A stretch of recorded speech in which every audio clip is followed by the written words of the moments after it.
Cinema দেখা কি জায়েজ নাকি না জায়েজ? সহ্য না করে পারা যায়?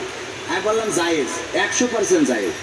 শ্রোতারা বলছে হুজুর কিরাম হইলো? আমি বললাম জায়েজ, স্টার জলসাজি সিনেমা দেখা জায়েজ। আপনাদের কি মনে হয়? কি মনে হয়? না, হ্যাঁ বোঝেন নাই। আমি বললাম জায়েজ, স্টার জলসাজি সিনেমা দেখতে পারবে, কোনো অসুবিধা নাই, যদি তার নিয়ত থাকে আল্লাহ আমার দুনিয়ার জীবনের বিনিময়ে পরকালে জাহান্নামটা দিয়ে দিও। ঠিক না বেঠে? জাহান্নামের নিয়ত যদি থাকে, ওই স্টার জলসাজি সিনেমা দেখবে না, তাকে পিস টিভি দেখবে, ও নিয়তই তো জাহান্নামে যাবে। তবে কি দেখতে হবে? কথা কয় না। এই জন্য স্টার জলসাজি সিনেমা দেখা যায়। আর যদি কেউ মনে করে না দুনিয়ার জিন্দেগির বিনিময়ে আল্লাহ যেন ক্ষমা করে দেন, আল্লাহ যেন মাফ করে দেন, তাইলে আমার মা বোনদের স্টার জলসাজি সিনেমা দেখা যাবে? দেখা যাবে না। ওগো আমার ভাইয়েরা, পরিমণির প্রথম স্বামী মারা গেছে, পেপার পত্রিকায় নিউজ দেখলাম। আহারে উনার স্বামী, কেউ কেউ লিখেছে সাবেক স্বামী, তার মানে স্বামীও সাবেক হয়, স্বামীও কি হয়। আবার না জানি কবে আসে সাংবাদিকেরা 72 কবে না জানি লেখে পরিমণির অবসরপ্রাপ্ত স্বামী মারা গেছে। অবসরপ্রাপ্ত মানে আপাতত অবসর নিয়েছে। এরকম হইতে পারে না? পারে না। আর পত্রিকাও এরা খুঁজে বেড়ায়, পরিমণি রাজহাঁস রান্না করেছে, স্বাদ কেমন হয়েছে ওইটা পত্রিকায় লিখেছে। আর আমাদের জামাতের আমি রোড মারি ঠ্যাং ভেঙে দিয়েছে, সাংবাদিকের কাজ দিয়েছে, বলছে ভেঙেছে কেউ জন্য, বলছে ওরা ভেঙে, বলছে ও লিখা যাবে না, ও ঠ্যাং ভাঙলে লিখা যাবে না, পরিমণি হাঁস রানলে লিখা যায়। কথা কয় না? আছে না নাই? তোমাকে জাগতে হবে, তোমাকে থাকতে হবে, এ সমাজ ভাঙতে হবে, নতুন সমাজ আনতে হবে, তোমাকে জাগতে হবে। কত দুঃখী রাত্রি কাটায় অনাহারে পথের পরে, এখনো আসেনি সুখ বাংলার প্রতি ঘরে ঘরে।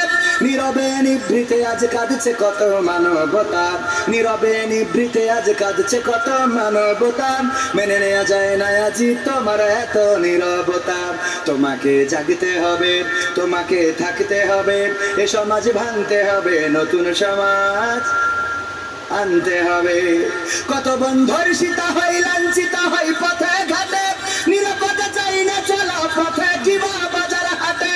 রক্ষক কাজী ভক্ষক হয়ে চলছে কত সাধু বেশি, রক্ষক কাজী ভক্ষক হয়ে চলছে কত সাধু বেশে, তাই তো আসে না সুখ আমার সোনার বাংলাদেশি।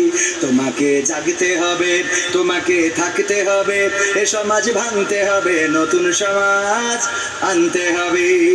হলুদ মিডিয়ার প্রকোপে কত মানুষ মরছে ঢুকে, সত্য নিউজগুলো টাকার তলে চাপা থাকে। ঠিক না বেটি? হলুদ মিডিয়া কত ক্ষতিকারক। কয়দিন আগে আপনারা দেখলেন বগুড়ায় একজন সন্তান তার মাকে মেরে ফেলেছে। মারার পরে কি করেছে? মায়ের হাত পা বেঁধে ডিপ ফ্রিজের মধ্যে ঢুকায় রেখেছে এবং বাড়িতে ডাকাতি হয়েছে, এর একটা নাটক সাজিয়েছে। এই কথা বলে সংবাদ সম্মেলন করলো আমাদের র্যাবের পক্ষ থেকে। দেখেছেন কিনা? চোখে পড়েছে কিনা? আমরা গোটা বাংলাদেশে টেলিভিশনের মাধ্যমে, নিউজের মাধ্যমে, নিউজ পোর্টালের মাধ্যমে এই সন্তানকে ধিক্কার জানালাম। আমরা দোয়া করলাম কত জায়গায় যে আল্লাহ এই সন্তানের কবর, ও মারা যাওয়ার পরে কবরে জাহান্নামের আগুন দিও, ওরে তুমি জাহান্নামের উচ্চ মাকাম দান করো। বলেছি না বলিনি? তবে ওই বঙ্গবন্ধুর পক্ষে যে দোয়া করলো ওর দোয়া না, কিন্তু বঙ্গবন্ধুর পক্ষে একজন দোয়া করতেছে, আল্লাহ তুমি বঙ্গবন্ধু জাহান্নামের উচ্চ মাকাম দান করো। কত বড় শয়তান! ওরা আবার আমলিগও করে। আমি কই ওদের না রেখে আমাকে রাখলে তো এত ক্ষতি হয় না, হয় বলেন?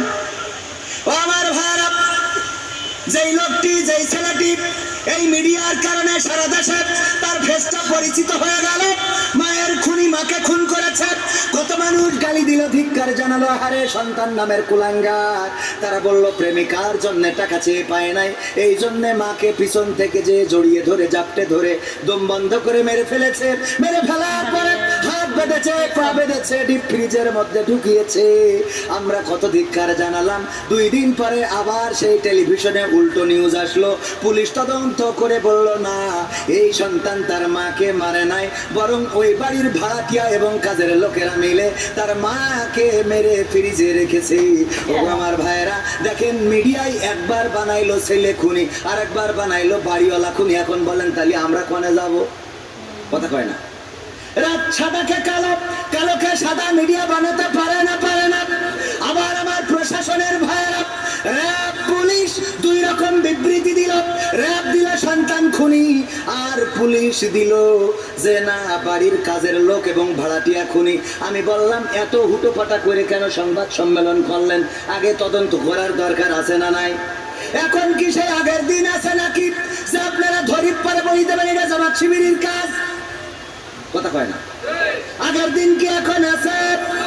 আগের দিন এখন আর নাই। আগের দিন এখন আর নাই। এখন তদন্ত করবেন। হুটোপাটা করলে, তাড়াহুড়া করলে তো ভুল হবে। কেমন ভুল হবে? মসজিদের ইমাম সাহেব তারাবি পড়া ইফতার করেছে, ইফতার করে বাড়ি যেয়ে একটু শুয়েছে, কাত হওয়ার কারণে ঘুম এসে গেছে। ঘুম থেকে উঠে দেখে তারাবি হওয়ার কথা 8টায়, কিন্তু 8:10 বেজে গেছে। হুজুরির ভয় আছে না নাই? 8:10 বেজে গেছে। মুসাল্লিরা আদর করবে, চুমা দেবে। মুসাল্লিদের তো ইমামের থেকে নামাজ পড়াতে পারে না, কিন্তু রিয়াকশন বেশি। ইন্টারভিউ নেবে, মুখে ওর দাড়ি নেই, কিন্তু হুজুরের দাড়ি খাটো কেন? তাই ওর ইমামতি চলবে না। তো হুজুর তোর মুখে তো মোট দাড়ি নেই, ও যদি খাটো থেকেও না হয় তো না থেকে হয় কি করে? কথা কয় না। তোর তো খাটো, ওর তো খাটো, আর তোর তো মোট নেই। তো ওর যদি মানে মোটামুটি থেকেও যদি না হয় তো না থেকে হবে কি করে? আমার সেটা বোঝা। আবার ইন্টারভিউ নাই, হুজুর তেলাওয়াত করেন দিন। তেলাওয়াত শুনে আরে বাবা হয়েছে। তো ওই ইয়েটা ওই যে গোয়াইরিল মাক দুবি, ওই দুবির ওখানে একটু আর একটু ঠিক করে নেবেন। ওরে বাবা, এত ঠিক করে নিয়ে এইসব আল্লাহর ওলি আগে ডানে বাই পিছনে সামনে থাকতো। হুজুর খবরদার এই কথা বলবেন না, এই কথা বলবেন না, ওই কথা বলবেন না। এক হুজুর ওয়াজ করতে যাই সব শেখ হাসিনার বিরুদ্ধে, বঙ্গবন্ধু দেশের উন্নয়নের বিরুদ্ধে কথা বলিয়েছে। এক নেতা ছিল খেপে গেছে, হুজুর আপনি সব দেখি সব বিরুদ্ধে বলতেছেন। অত অসুবিধা নেই, মোনাজাতের সময় ঠিক করতে পারেন। তা বলছে তাও ভালো, মোনাজাতের সময় তাহলে একটু দোয়া করে দিয়েন। তো দোয়া করতেছে, রব্বানা আতিনা ফিদ দুনিয়া হাসিনা ওয়া ফিল আখিরাতি হাসিনা ওয়া কিনা আযাবান নার। মাশাআল্লাহ, হুজুর বাংলা পদ্ধতি আরবিতে একদম নেত্রী নাম ধরে দোয়া করলো। জবরে জবরে জায়গায় কি লাগাই দেস যে হাসানার জায়গায় হাসিনা করে দেস। বুদ্ধি আছে না নাই? আর উড়া নাই ইন্টারভিউ যে হাসানা না হাসিনা এইটাও বোঝে না, সে আবার কি নাই ইন্টারভিউ। ও আমার ভাইরা, এই ইমাম নামাজ পড়ানোর জন্য 10 মিনিট দেরি হয়ে গেছে। তাড়াতাড়ি করে ঘাড়ের পরে পাঞ্জাবি আড়াই নেড়ে দিয়েছিল। আড়া বোঝেন তো, আলনা বলেন আড়া বলেন যাই বলেন, ঘাড়ের উপরে দিয়ে মসজিদে চলে গেছে। তাড়াতাড়ি করে মসজিদের মুসাল্লিরা বলতেছে, হুজুর এত দেরি হলো কেন? তখনকার সময় আলিফ লাইলা হতো, মনে আছে না নাই? বার ছিল শুক্রবার, হুজুর আলিফ লাইলা তো দেরি হয়ে যাবে গো হুজুর। কয় অসুবিধা নেই, আমি একটু টানাই দিবানে, আমার কাছে লাইন আছে না নাই, আমি একটু টানাই দিবানে। হুজুর তাড়াতাড়ি নেন, শুরু করেন। হুজুর শুরু করবে, গলায় পাঞ্জাবি পরাইছে কিন্তু হাতা খুঁজে পাচ্ছে না। এই আবার 5 মিনিট চলে গেল। হুজুর কি যাব না? বলছে ভাই পাঞ্জাবি গলায় পরাইছি কিন্তু হাতা তো খুঁজে পাই না। কয় হাতা